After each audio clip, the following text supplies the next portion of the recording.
The New Orleans Saints have turned a corner for the better, but it may be too late, ladies and gentlemen. Today's video from All Pro Sports Talk, I believe is the channel's name, and we're going to listen to what he's got to say about the New Orleans Saints after the Saints have put together 2 wins. So the Saints are on a streak, some would say. All right, they are back-to-back victories, and the Cleveland Browns one has people talking. Why? Because of Taysom Hill's performance, sure, but also because a lot of people kind of wrote this one off, right? They said, okay, you know, we're not fully bought in, the Darren Rizzi effect, okay, whatever. We'll see what happens against the Cleveland team off of a bye. We saw a ton of buyback in the Vegas market and the betting market that were backing the Browns. And the Saints steamrolled them. I mean, the Saints with another performance, I think they had 8 yards per play in this game. That is back-to-back games with more than 7 yards per play. That is significant. Like, that is legitimate right there. When you are doing that on offense, I mean, you got to put your hands up and say, okay, this team is rolling. Derek Carr is rolling right now. I mean, as projected, I tweeted out about it. I said, hey, look, Carr is playing really well in this game. Do not be surprised if he is at the top of the weekly EPA/PFF grades. And lo and behold, he's right up there. He's like 3rd in PFF grades. He's like top 5 in EPA. So another good week from Carr. Carr's been really good. I mean, no doubt about it. And the unfortunate thing, like this title has, is maybe it's too late. The Saints are up against it. You know, there's only so many games left in the season. The Saints dug one of the biggest holes possible. And we basically have to pseudo win out, or Atlanta has to have an absolute collapse, because we can't rely on tiebreakers. We have to flat out win the division, which is going to, again, we basically have to win out. We're going to have to either win the division or back into a wild card if we want to really look at this thing in the playoffs. And, you know, the worst part about it is that the Saints aren't who they were when they were 2-0, but they're also nowhere near the team that was 0-7 on the 7-game losing streak. And, like, it's just a shame that this team, like, we'll never know. You know, we'll never know what this team really could have done. And part of that is Dennis Allen, no doubt about it. Part of that is the injuries, because at one point the injuries were just so severe. I don't know if there was any coach that could have handled that. So it was just an absolute perfect storm of negative events that has totally derailed this team. And, you know, the fans suffered, the players suffered, a lot of people's careers will suffer. You know, I mean, like Derek Carr's one. Like Derek Carr's time in New Orleans right now is mired in, we'll just say controversy. It's not really controversy, but just mired in like negative situations. Almost none of them are his fault. You know, like, and he's playing out of his mind. Like this season, who knows what could have happened? Who knows what could have happened without the injuries and all of that? I know for sure there wouldn't have been a 7-game losing streak. Would we have been a 12-win, 13-win team? I don't know. But we would not be in the situation we're in right now. I know that for a fact. New Orleans Saints are one of the most frustrating teams in the NFL, because since they fired Dennis Allen, they look like how they look in the first 2 weeks of the regular season. And I understand they went against the Atlanta Falcons, and the Atlanta Falcons, they're still leading this division. And they just went against the Cleveland Browns team that is not. Yeah, that part's funny, though, where it's like, well, I mean, guys, it's the Falcons. They suck. So they're first in the division. Like, we're like, I agree, they suck, but they are first in the division. Like, they are the team that we are trying to jump ahead of to win the division. You know, so if you want to say, oh, it's just the Falcons, by all means, you know, like they're in our division. So I'm fine with that. Not good. But like you said, okay, it's disappointing because Dennis Allen, this, whatever. It's also the injuries. Like it's not just Allen. It's not just the injury. It's like the fact that they all happened simultaneously. You know, I think the team was good enough. Even with Allen, they probably could have navigated the waters. Now, would they have reached their full potential with Allen? Absolutely not. We know that, you know, no, they would not have. But it's just bad that it was lumped on top of each other this season, but their defense is still very good in my opinion. They still have very good defensive players. They've won their last 2 games. The offense is better than the defense. That's a fact. Game that they lost was against the Carolina Panthers, and that may be a blessing in disguise, because when they lost that game, they fired Dennis Allen. When I look at the New Orleans Saints right now, they can still make the NFL playoffs. Yeah. That's the crazy thing to think about here. And the reason why I say that is because when you look at this division, yes, the New Orleans Saints, they have a tight hold on it, but they're 6-4 as I record this video. If they lose to the Denver Broncos, they'll be 6-5. The Tampa Bay Buccaneers, they're 4-6. The Falcons. Did he say the Falcons or did he say the Saints? I feel like he said the Saints. Maybe I'm tripping. The New Orleans Saints are 4-7. So they're still right there in the race. They will have to go on a crazy run to make the NFL playoffs, but it is possible. I have more faith in this interim head coach than I ever had with Dennis Allen. I mean, right now, let's say we were in a 4-team tournament. Falcons, Saints, Bucks, Panthers. Who would you bet is going to win that tournament? I think right now the Saints are the best team in the NFC South. And that's like, that part is the unfortunate part where everyone at the peak of their powers, like the Saints are obviously, I think, the best team in that division. And the fact that we put ourselves so far behind the 8 ball, I mean, we're talking one game, whether it was the Panthers game or the Falcons game, either one of those 2 games that we absolutely should have won. 100%. I'm not even counting Philadelphia, which probably was like a 90% win share. Not even counting that because we should have lost the box score. Atlanta or Carolina, one of those 2. You flip one of those 2, this is so much more possible to do to make the playoffs and go on a run and all that stuff. But because of that Carolina game, it's like, that's the division win you have to have. That is the division win you cannot give up if you're gonna try and really make a run at this thing. So, that the division is almost like, the division might be a Sudoku puzzle we cannot solve. If we do beat a team we're not supposed to beat, like the Rams or the Packers or the Commanders or whatever, and we take care of business against the bad teams, the Giants, the Raiders, if we do that, I think we'll be in a position going into Tampa with a wild card berth on the line. That's how I kind of see it. I think that is the route to the playoffs. Is you got to sneak the Rams. It really does kind of start with the Rams. That's really, if you lose that Rams game, like that's the winnable flip game because it's at home. You're off of a bye. The Rams are on a crazy travel schedule. They play 2 primetime games. They travel West Coast, East Coast, West Coast, East Coast, back West Coast. They're doing all kind of stuff. That is the game of the superior opponent who is vulnerable in that spot. And that if the Saints win that game, this is a reality. And when you look at the talent, even without Rashid Shaheed and Chris Olave, Derek Carr is not an elite quarterback, but he's not bottom of the barrel. He can go out there and give you very good production. You look at the offense. The offensive line is not fully healthy still, but they're going out there. They're holding up for Derek Carr. I mean, I'll tell you this. When healthy, or even when close to healthy, like last week, the offensive line, I don't think is an issue when fully healthy. I think we've seen enough out of Trevor Penning this year to say, like, okay, he's average. He's somewhere in that average world over the long term. We know what Eric McCoy is. We know what Cesar Ruiz is. I think we can go ahead and say Talise Fuaga is sweet. Like, I think we can go ahead and say, yep, I'm pretty confident. I mean, he held his own / dominated Myles Garrett. So far, Talise Fuaga has faced Micah Parsons and Myles Garrett, and his PFF grade is insane against those 2. So I'm cool with saying that he's bona fide stud. All right. So the offensive line questions, I'm cool with putting a pin in those.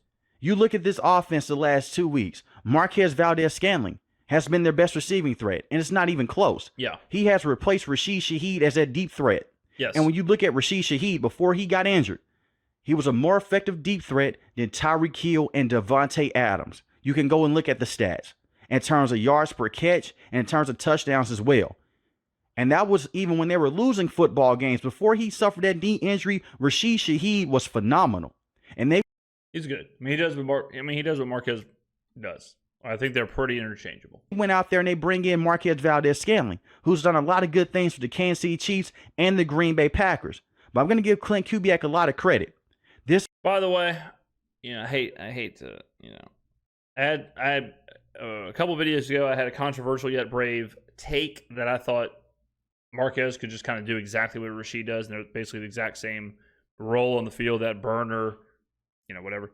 And I was talking about how Rashid has not been really great at the contested catches, and anything that's not just like in his lap, deep ball over the top of the safety, he really struggles to come down with. I had a lot of people saying that was incorrect, that he's better at the contested catches than I'm giving him credit for. So I checked the advanced analytics. He is 20% success rate in contested catches, which is 96th as of recording in the NFL, which is real bad. This offense has been able to go out there and put up very good numbers with Derek Carr. With Spencer Rattler, not so much, but he's just a rookie. When I look at MVS, the man went out there against the Atlanta Falcons and gave you very good production. 3 catches, 109 receiving yards, 2 receiving touchdowns.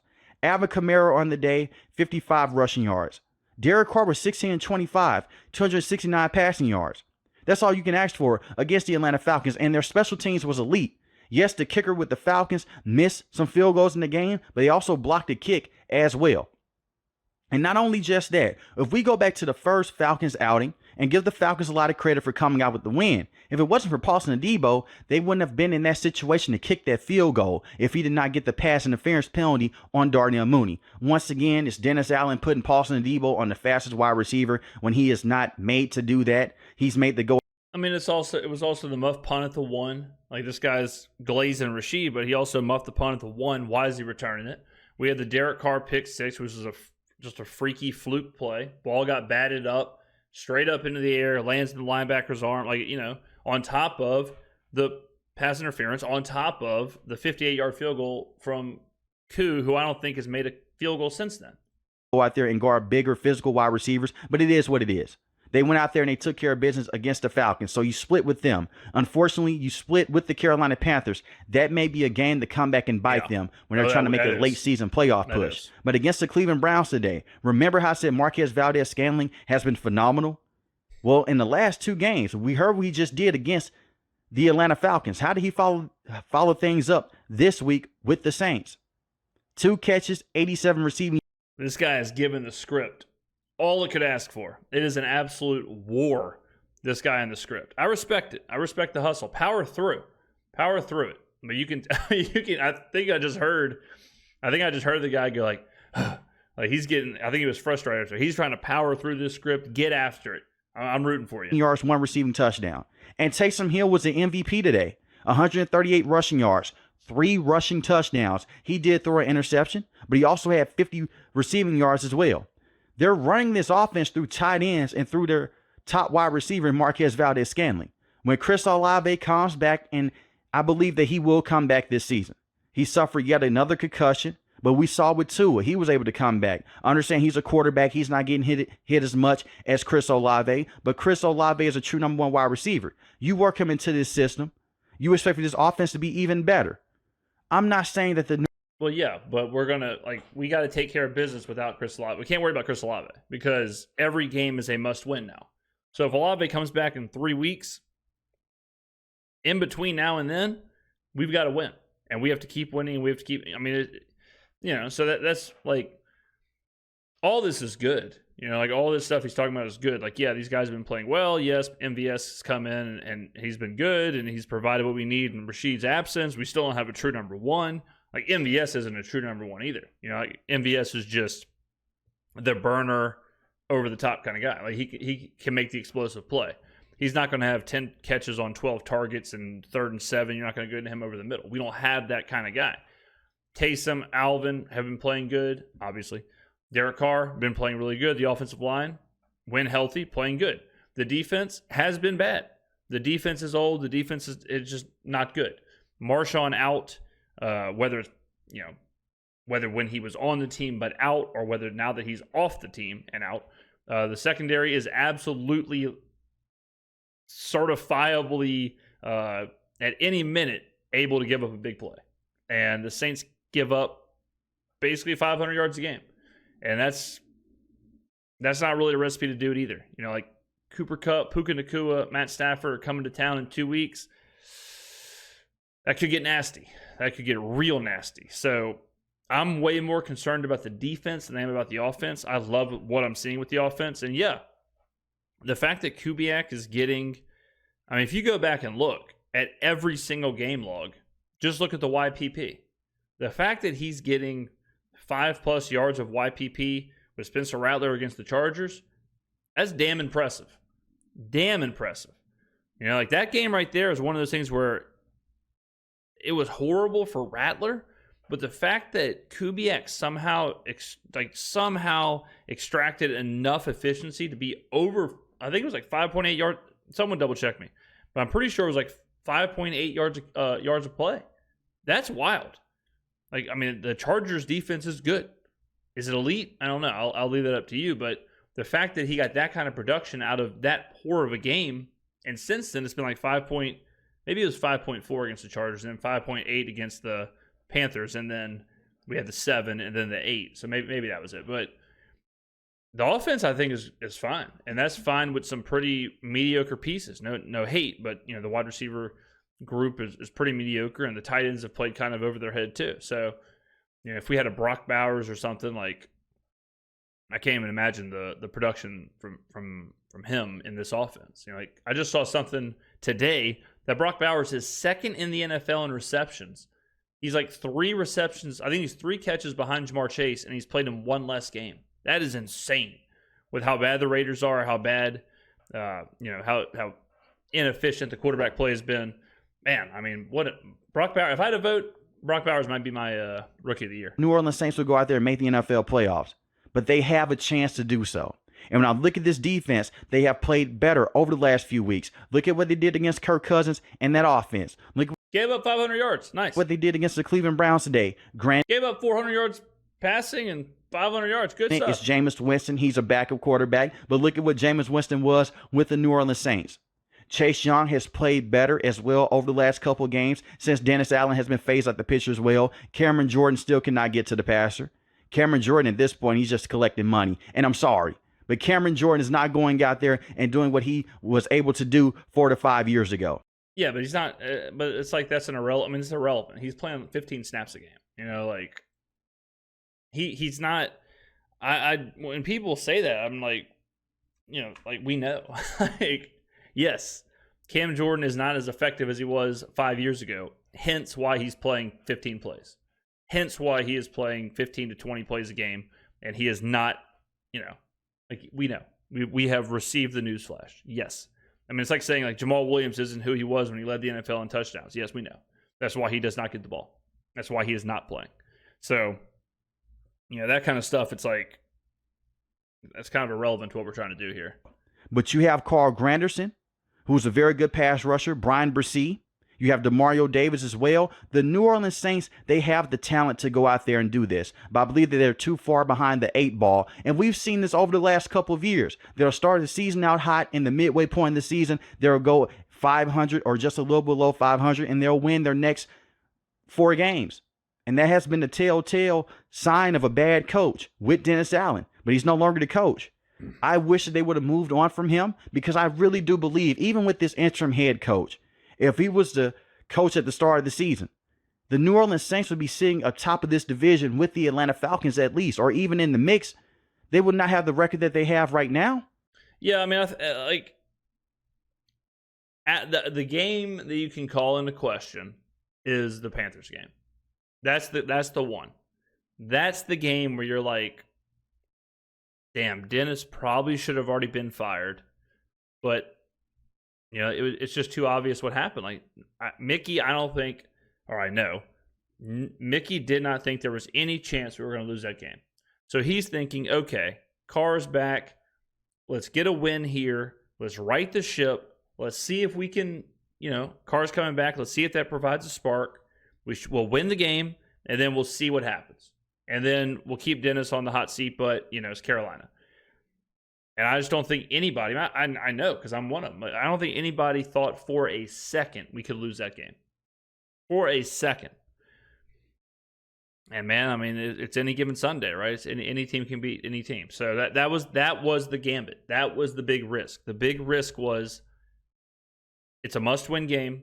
You cannot drop this game. And they took, I think Mickey in the front office took it lightly. I really do. I think, looking back, the Denver game probably should have been it. Like the Denver game, you fire Allen there, but it's just unfortunate. Like the Carolina thing is unfortunate, but then again, it's like, it doesn't, like the butterfly effect doesn't always work like that. Because if you fire Allen, or let's say you beat Carolina. If you beat Carolina, you probably don't fire Allen, and then do you go on the run? I don't know, probably not. It's just hard to. It sucks because it was right there, and even though we had a 6-game losing streak, it was right there. It was right there, and of all the teams to lose to, you go drop a game at Carolina. And you talk about the injuries that they've suffered. You still have not had your starting center for majority of the season. Eric McCoy has missed a good portion of the season. Hell yeah, he's played in 2.5 games. He got hurt on the second play of the third game, and he didn't even finish the game against Cleveland. The comeback today against the Cleveland Browns, but he has missed a lot of time. They have defensive pieces like Kool-Aid McKinstry. They have Alontae Taylor. Tyrann Mathieu is a very good player in his own right. Who has not been good this year. They have the pieces. They're just going to have to go out there and win their next couple of games. And when I look at their schedule, it is tough. Because now, when you look at the schedule past the Cleveland Browns, it's not so much that it's tough. It's just like there's no room for error. And it's hard for any team in the NFL to be like, hey, go win your next 6 in a row. Go win your next 7 in a row. Go win your next 8 in a row. I mean, that's basically what they're asking the Saints to do. If you go back to before Atlanta. It's like, hey, rattle off 8 straight wins. It's like, man, I mean, that is very difficult for even the best teams in the NFL to do. And you're asking the Saints to do that. Again, with MVS as your number 1. So, it's just one of those things where best case scenario, or I think if you're looking for like a linear path for the Saints, the best line is other teams struggle, other teams, specifically teams that are in like that wild card hunt, and the Saints sneak in the wild card with like 9 wins. That is the best case scenario. Is somehow you do finish strong, but 8-9 wins somehow get you into the playoffs as a wild card. That's kind of the hope. The division title, you would need more of an Atlanta collapse than you would need like the Saints to. It'd be more on Atlanta. It'd be more on Atlanta just completely falling apart. If Atlanta goes on a 3-4 game losing streak, okay, all right, like we're there. But if Atlanta picks up a win here, like they play Carolina, like if Atlanta beats Carolina, that's probably it. So they got to kind of basically they have to do what we did. They have to go on just an uncharacteristic, just horrific losing streak. Browns. We go beyond this point. You have tough competition ahead. You face the Los Angeles Rams at home.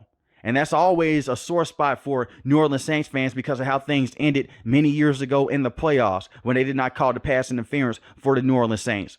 But the Rams, they're a good team. But I believe the Saints can go out there. They can give them a lot of problems. It's going to come.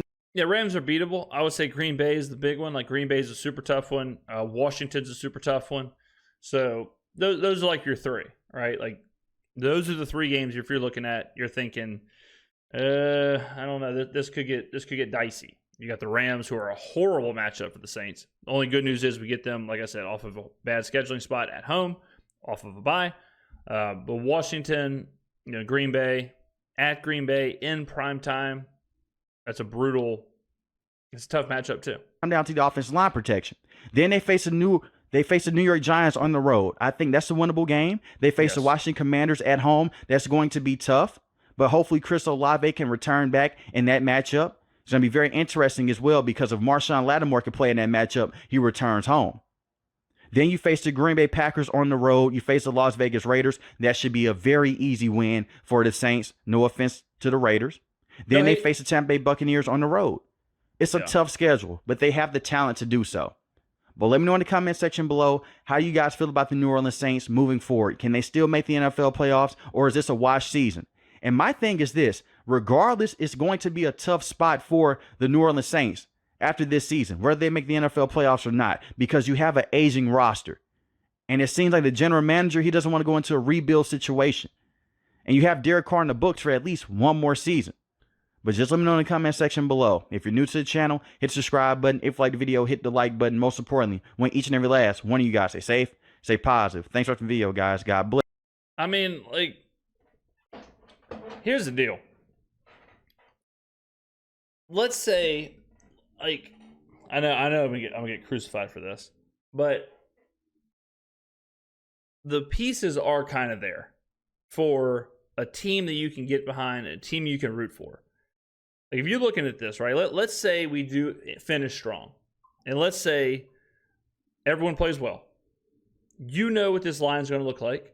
Now, we could beef it up a little bit, obviously, but when healthy, the line's pretty decent, right? Defensively, no doubt. We need some upgrades. We need to get younger. No doubt about it. Taysom will be back next year on a restructured contract. Fingers crossed Olave's back. Fingers crossed Rashid gets healthy. Kamara will be back. Jamal will be gone. Not that it matters. But there are some pieces to root for with this team moving forward. If Darren Rizzi's the coach, if Kubiak comes back, Janoko comes back, the offense is relatively intact, team finishes strong, shows a little something, it's not a rebuild. You know, like, if that's the situation, it's not a rebuild. Now, yes, if the team struggles, if Carr gets worse, if we start dropping games, if we end up just kind of losing, just kind of finishes the season with a whimper, yeah, then then it's a rebuild. Then it's like, okay, how do you get out of this contract? How do you get out of this contract?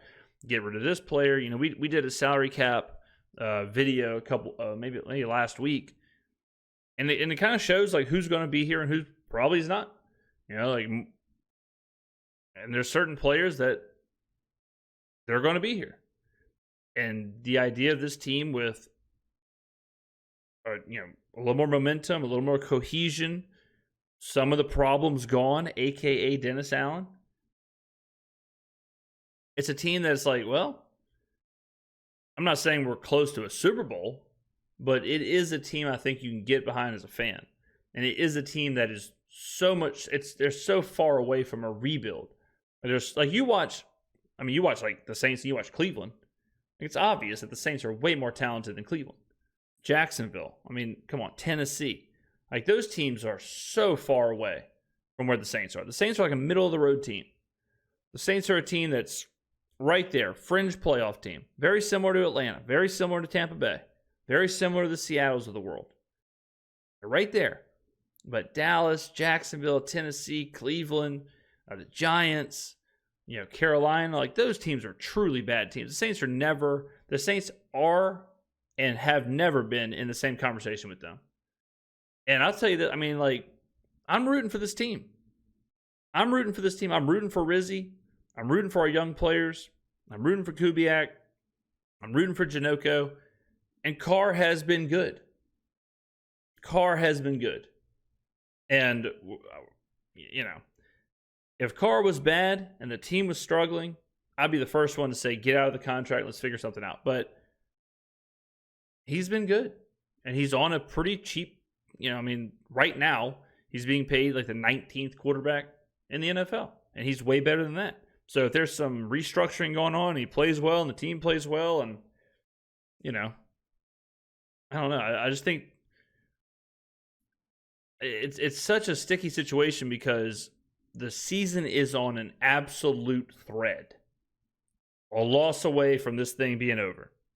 But right now, you got to kind of just root for this team, hope for the best, and take it week by week. You really do. But I enjoyed the hell out of the game against Atlanta. I enjoyed the hell out of the game against Cleveland. And I'll be in the Dome December 1st against the Rams. And hopefully our offense shows up. Hopefully we have some kind of a defensive effort, something we haven't done over the last couple of weeks here. But it'll be interesting to see how we respond in that one off of the bye. The bye is coming at the perfect time. Get the team some momentum, get Eric McCoy healthy, and get 2 weeks to prepare for a very difficult matchup. So We'll see how that goes. But let me know in the comments below. Do you think it's too late for the New Orleans Saints? Or do you think they can get hot and make some magic happen? Thank you for watching. Let me know in the comments below. I'll see you in the next video.